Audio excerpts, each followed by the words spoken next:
Welcome back, everybody, for another deep dive. This time we're diving deep into the world of Taekwondo. Taekwondo. But we're not talking, fancy kicks and breaking Yeah. boards. We're going deeper into the system of Dane Grader Ringer. Which literally means Dan grades or degree grades. Yeah, and it's the ranking system, but So much more. it's so much more than just like, oh, I got a new belt. Yeah. It's like a roadmap It is. charting a practitioner's journey It's a journey. of growth. Yeah. As a martial artist, but also as just like a person, As an individual, yeah. as a human being. Yeah, so, Yeah, we're going to be looking at okay. an article titled Dan Grader in Taekwondo on Res Janemu Ok Roller, Okay. which translates to Dan ranking in Taekwondo, a journey through levels and roles. Okay. And as the title suggests, Yeah. this is about way more than just physical skills. So what exactly does this journey look like then? So the article breaks down the Dan rankings into 4 main stages, Mm. each with its own unique focus and challenges. Okay, let's start with the first stage then. Okay. Basis Dan. Yes. Ranks 1 through 3. 1 through 3. It seems like this is all about laying the foundation. Precisely like building a house. Yeah. You need a solid base to support everything that comes after. Yeah. And the article emphasizes this point Right? about the importance of mastering the fundamental techniques and combat strategy during this phase. So it's like perfecting your stances. Yeah, your blocks, Your blocks? your basic strikes. Yeah, the essential building blocks Yeah. of Taekwondo. Yeah, exactly. It's kind of like learning to ride a bike. It is. You think about those early days full of wobbles, maybe a few scrapes and bruises. Yeah, you fall down, you get back up. But you have that determination to keep going. Yeah. And then finally you find your balance. Yeah. And I remember that feeling of freedom when I rode a bike for the first time without training wheels. It's a perfect analogy. Okay. Because it's that initial sense of accomplishment. Yeah. It fuels you to keep learning and keep progressing. And that's in basis, Dan. Yeah. And what's fascinating is that the article, even in this early stage, Yeah. emphasizes the significance of personal development. Oh, okay. It highlights how discipline and dedication are just as important as perfecting a roundhouse kick. So it's not just about physical prowess then. No. It's about building character too. Exactly. It's about building character, and that's a theme that continues through the whole journey.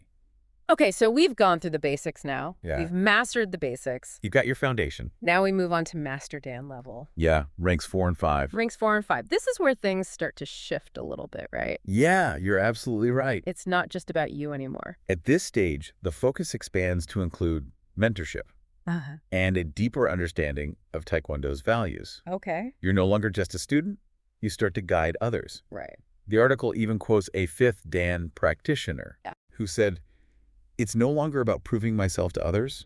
It's about the quiet satisfaction of knowing I'm constantly pushing my own boundaries." Wow. Right. That's a really powerful statement. It is. It highlights that shift in motivation. Yeah. You're not driven by the next belt No. or winning a competition, No. It's deeper than that. but by a deeper, Much deeper. more intrinsic desire to grow. Precisely. And that shift is crucial because it reflects a deeper understanding of Taekwondo.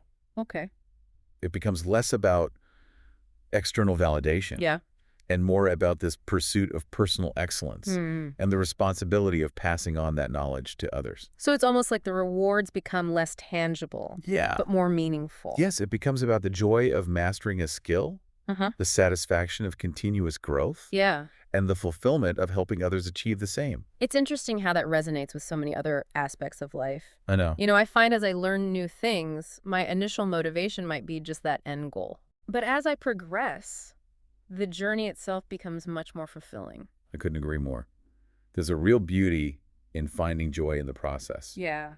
in constantly striving to improve. So we've gone from building a solid foundation to shifting our motivation. Yes. What comes next in this Taekwondo journey? Well, next we step into high Dan ranks, Okay. levels 6 and 7. Ooh, This is where things get really interesting. I'm intrigued.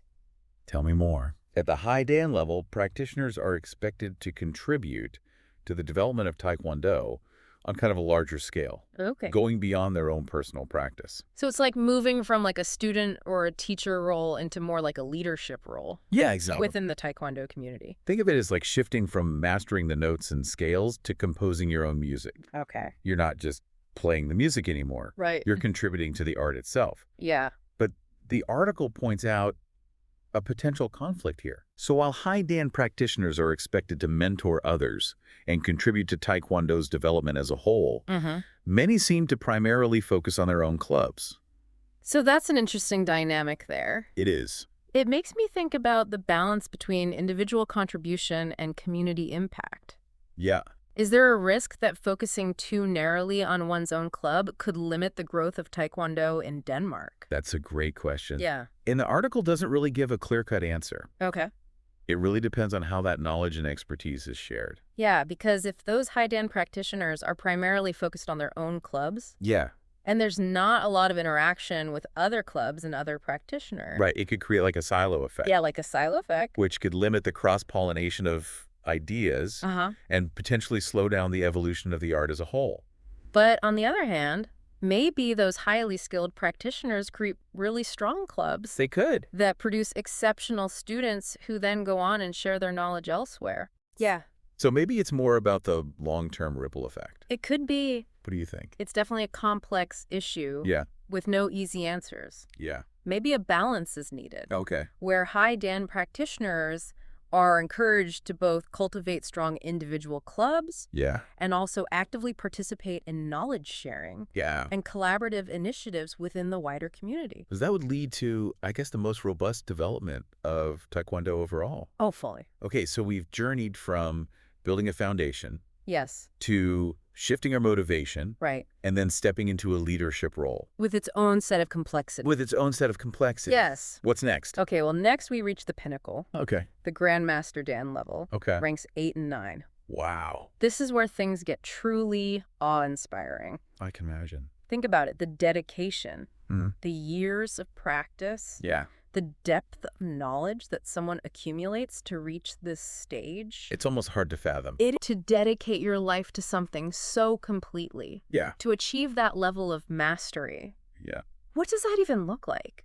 The article describes it beautifully. Okay. So at this level, it's not just about being an expert in the techniques. Okay. It's about embodying Taekwondo's philosophy and wisdom. Yeah. Grandmasters become like ambassadors for the art. Okay. Sharing their knowledge and experience to guide future generations.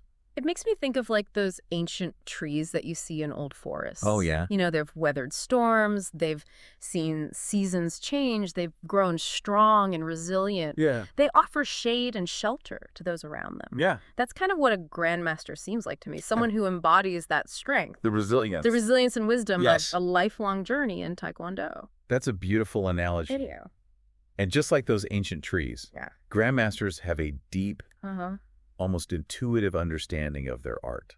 They see connections and relationships between different techniques, principles, even other martial arts. Wow. The article describes it as like a state of unconscious competence. Oh. Where their skills flow effortlessly. Okay. Almost instinctively. Wow. So it's like second nature. It is. It's like breathing. That sounds incredible. It is. To reach a level of mastery where your actions are so ingrained, they become second nature. I imagine that takes years of dedication. Absolutely. And constant learning. Constant learning. It really highlights that mastery is not a destination. It's not a destination. But rather an ongoing process. It's a journey. Yeah, and that brings us back to something that we touched on earlier. Yes. The idea of Taekwondo being not just a sport, but a lifestyle. A way of approaching the world. A philosophy that permeates everything you do. Exactly. And that's reflected in the Grandmaster's role. Yeah, it's not just about teaching kicks and punches. It's about shaping individuals. Yeah. Instilling those core values of discipline, respect, and perseverance. It's about fostering a sense of community. Absolutely. Preserving the traditions of Taekwondo and ensuring its continued evolution. Exactly. It's remarkable how this journey through the Dan ranking system highlights so many aspects of personal growth. It does. Leadership, community, and the pursuit of mastery. It does. It's about so much more than just physical skills. It really is. And as we've seen, each Dan level marks like a distinct stage in this journey. Yeah. A stepping stone towards greater understanding and mastery. It's fascinating to think about how this structured system acts as a framework for such profound growth. I know, it's amazing. What are your thoughts on that? Yeah. Yeah, it really is amazing how this structure, this system guides practitioners along a path not only of physical mastery, but also of personal and philosophical growth. It's like a built-in support system in a way. Yeah. Providing like a framework for learning and self-discovery and contribution to the community. And what's interesting is it also kind of highlights how those individual journeys are connected to something much larger. It's not just about personal achievement then. As you progress through the ranks, there's this growing emphasis on mentorship and giving back. Giving back. Through the art and the community that nurtured you. Exactly. It reminds us that our individual growth is intertwined with the growth of the community. Yeah. And by sharing our knowledge and experience, we contribute to that collective evolution. Yeah, it's like a ripple effect. It is. One person's dedication and passion can inspire countless others. Absolutely. To embark on their own journeys. Absolutely. And speaking of inspiration. I wanted to kind of circle back to something we discussed earlier. The concept of unconscious competence.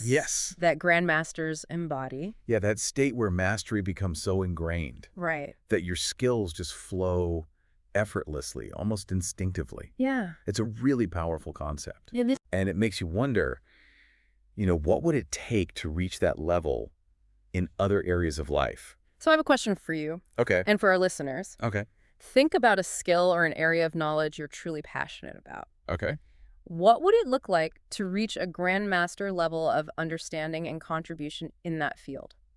That's a fascinating question to consider. It is. I think it would involve a few key elements. Okay. First, a deep and unwavering passion for that subject. Then, a willingness to commit to lifelong learning, constantly seeking new knowledge, refining your skills, pushing those boundaries. Okay. And finally, a desire to share your expertise and inspire others. To contribute to the evolution of your chosen field. That's beautifully put. Thank you. It's about setting ambitious goals, embracing those challenges, and finding joy in that continuous pursuit of mastery. And just like in Taekwondo, the journey itself becomes the reward. Every step we take, every obstacle we overcome, every insight we gain brings us closer to our full potential. Not just as individuals, but as contributors to something larger. So as we wrap up our deep dive into Taekwondo's Danegreateringer system, I hope you're walking away with a renewed appreciation for the depth and complexity of this art. It's about so much more than just belts and ranks. It's a journey of self-discovery, growth and contribution. A journey that transcends the dojang and can inspire us in all aspects of our lives. That's a fantastic takeaway. Thanks. And for all our listeners out there, whether you're a seasoned martial artist or just starting to explore the world of Taekwondo, remember this: embrace the challenge, commit to the journey, and never stop striving for excellence. You never know what incredible heights you might reach. Until next time, keep diving deep.